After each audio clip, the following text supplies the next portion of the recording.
ഇതായിരിക്കണം മുഖ്യമന്ത്രി. സാമുദായിക നേതാക്കന്മാരുടെ തിണ്ണനിറങ്ങാനില്ലെന്ന് പറഞ്ഞ മുഖ്യമന്ത്രി വി.ഡി. സതീശൻ ആ നിലപാടിൽ തന്നെ ഉറച്ചു നിൽക്കുകയാണ്. മുഖ്യമന്ത്രിയായി മാസം 1 തികഞ്ഞിട്ടും നാളിതുവരെ NSSന്റെയും SNDPയുടെയും നേതൃത്വ നിരയിലുള്ളവരെ കാണാൻ കൂട്ടാക്കിയിട്ടില്ല വി.ഡി. സതീശൻ.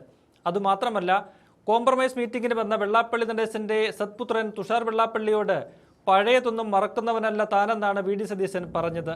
ഏറ്റവും ഒടുവിൽ കൊട്ടുകിട്ടിയിരിക്കുന്നത് ജി സുകുമാരൻ നായർക്കാണ്. കഴിഞ്ഞ കാലങ്ങളിൽ സതീശനെ കടന്നാക്രമിച്ച സുകുമാരൻ നായർ കാണാൻ അനുവാദം ചോദിച്ചപ്പോൾ സൗകര്യമില്ലെന്ന മറുപടിയാണ് വി.ഡി. സതീശനിൽ നിന്നുണ്ടായത്. സാധാരണഗതിയിൽ NSSന്റെ വലിപ്പവും സ്വാധീനവും കണ്ട് കണ്ണുമഞ്ഞളിക്കുന്ന നേതാക്കന്മാരിൽ നിന്ന് വ്യത്യസ്തനാവുകയാണ് വി.ഡി. സതീശൻ. അതേസമയം മുഖ്യമന്ത്രിയുമായി കൂടിക്കാഴ്ചയ്ക്ക് അനുമതി ലഭിക്കാഞ്ഞതിൽ അതൃപ്തി പ്രകടിപ്പിച്ച് സുകുമാരൻ നായർ രംഗത്തു വന്നു. വി.ഡി. സതീശൻ അഹങ്കാരിയാണെന്നായിരുന്നു സുകുമാരൻ നായരുടെ പ്രതികരണം. ഇനി മുഖ്യമന്ത്രിയുടെ കാലു പിടിക്കാനില്ലെന്നും സുകുമാരൻ നായർ പറയുന്നുണ്ട്. കൂടിക്കാഴ്ചയ്ക്ക് അനുമതി തേടി 2 തവണ NSS നേതൃത്വം മുഖ്യമന്ത്രിയുടെ ഓഫീസുമായി ബന്ധപ്പെട്ടിരുന്നു. ഇൻകം ടാക്സ് ഭേദഗതിയുമായി ബന്ധപ്പെട്ടാണ് കൂടിക്കാഴ്ച ആവശ്യപ്പെട്ടത്. കഴിഞ്ഞ സർക്കാരിന്റെ കാലത്ത് നൽകിയ നിവേദനത്തിന്റെ തുടർച്ചയായിരുന്നു ഇത്. എന്നാൽ 2 തവണയും കൂടിക്കാഴ്ചയ്ക്ക് അനുമതി ലഭിച്ചില്ല. ഇതിനു പിന്നാലെയാണ് പെരുന്നയിൽ ഇന്ന് ചേർന്ന NSS വാർഷിക ബജറ്റ് യോഗത്തിൽ മുഖ്യമന്ത്രിക്കെതിരെ വിമർശനം ഉന്നയിച്ചത്. സുകുമാരൻ നായരും വി.ഡി. സതീശനും തമ്മിലുള്ള പരസ്യമായ വാക്പോരിന് ആക്കം കൂട്ടിയത് തെരഞ്ഞെടുപ്പ് കാലത്ത് വി.ഡി. സതീശൻ നടത്തിയ ഒരു പരാമർശമാണ്. വോട്ട് തേടി താൻ സാമുദായിക നേതാക്കളുടെ തിണ്ണനിറങ്ങാൻ പോകില്ലെന്ന സതീശൻ നിലപാട് വ്യക്തമാക്കിയിരുന്നു.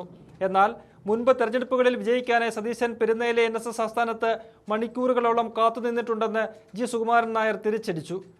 അന്ന് സമുദായത്തിന് സഹായം തേടിയ വ്യക്തി അധികാരത്തിലെത്തിയപ്പോൾ നിലപാട് മാറ്റി അഹങ്കാരം കാണിക്കുകയാണെന്നായിരുന്നു സുകുമാരൻ നായരുടെ പരാമർശം.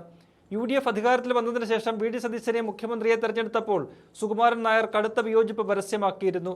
KPCC മുൻ പ്രസിഡന്റും മുതിർന്ന നേതാവുമായ രമേശ് ചെന്നിത്തലയാണ് മുഖ്യമന്ത്രി പദത്തിന് ഏറ്റവും യോഗ്യനെന്ന് NSS പരസ്യമായ നിലപാടെടുത്തു.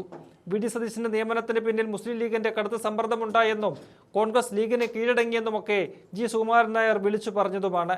മുൻകാലങ്ങളിലേതുപോലെ വിദ്യാഭ്യാസ വകുപ്പ് മുസ്ലിം ലീഗിന് നൽകുന്നത് സാമുദായിക സന്തുലിതാവസ്ഥ തകർക്കുമെന്നും അത് കോൺഗ്രസ് തന്നെ കൈവശം വെക്കണമെന്നുമാണ് പിന്നീട് NSS പറഞ്ഞത്. അഹങ്കാരി പ്രയോഗവും തർക്കവും ഏറ്റവും വഷളായ ഘട്ടത്തിലെത്തിയത് പെരുന്നയിൽ നടന്ന NSS ബജറ്റ് സമ്മേളനത്തോടെയാണ്.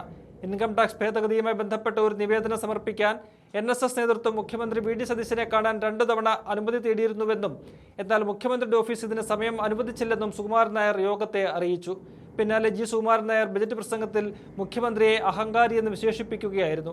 സതീശൻ വിചാരിച്ചാൽ NSSനെ ഒന്നും ചെയ്യാൻ കഴിയില്ലെന്നും ഇനി മുഖ്യമന്ത്രിയുടെ കാലു പിടിക്കാൻ NSS പോകില്ലെന്നുമാണ് വിവാദം ആളിക്കത്തിച്ച് സുകുമാരൻ നായർ പറഞ്ഞത്. സാമുദായിക സംഘടനകളോട് തനിക്ക് യാതൊരു എതിർപ്പുമില്ലെന്നാണ് വി.ഡി. സതീശൻ എക്കാലത്തും വ്യക്തമാക്കുന്നത്. എന്നാൽ രാഷ്ട്രീയ കാര്യങ്ങളിലും ഭരണത്തിലും സാമുദായിക സംഘടനകൾ അനാവശ്യമായി ഇടപെടുന്നതിനെയും വർഗീയത പ്രോത്സാഹിപ്പിക്കുന്നതിനെയുമാണ് താൻ എതിർക്കുന്നതെന്ന് അന്ന് സതീശൻ പറഞ്ഞിരുന്നു. അത് മുതലെടുത്ത് അന്ന് വേണമെങ്കിൽ NSSനെ സമവായത്തിലെത്തിക്കാൻ സാധിക്കുമായിരുന്നു. അതുണ്ടായില്ലെന്ന് മാത്രമല്ല, കടുത്ത ഭാഷയിൽ വിമർശനം തുടരുകയുമാണ് NSS ചെയ്തത്. ഒടുവിൽ മുഖമടച്ച് ഒരു ഗെറ്റൗട്ട് കൂടി കിട്ടിയതോടെ സുകുമാരൻ നായർക്ക് സമുദായത്തിൽ പോലും വിലയിടിഞ്ഞതായും പറയേണ്ടി വരും. നേരത്തെ ശബരിമല സ്ത്രീ പ്രവേശന വിഷയത്തിൽ LDFുമായി കലഹിച്ച സുകുമാരൻ നായർ ഒറ്റ രാത്രി ഇരുട്ടി വെളുത്തപ്പോൾ പിണറായി ഭക്തനായി മാറുകയായിരുന്നു. ഭക്തരുടെ വികാരങ്ങൾക്കതീതമായി നയങ്ങൾ സ്വീകരിച്ച സർക്കാരിന്റെ നടപടികളെ പാടെ മറന്ന് അവർക്ക് സ്തുതി പാടാനാണ് സുകുമാരൻ നായർ തിടുക്കം കാട്ടിയതെന്നും കാണാൻ സാധിക്കും.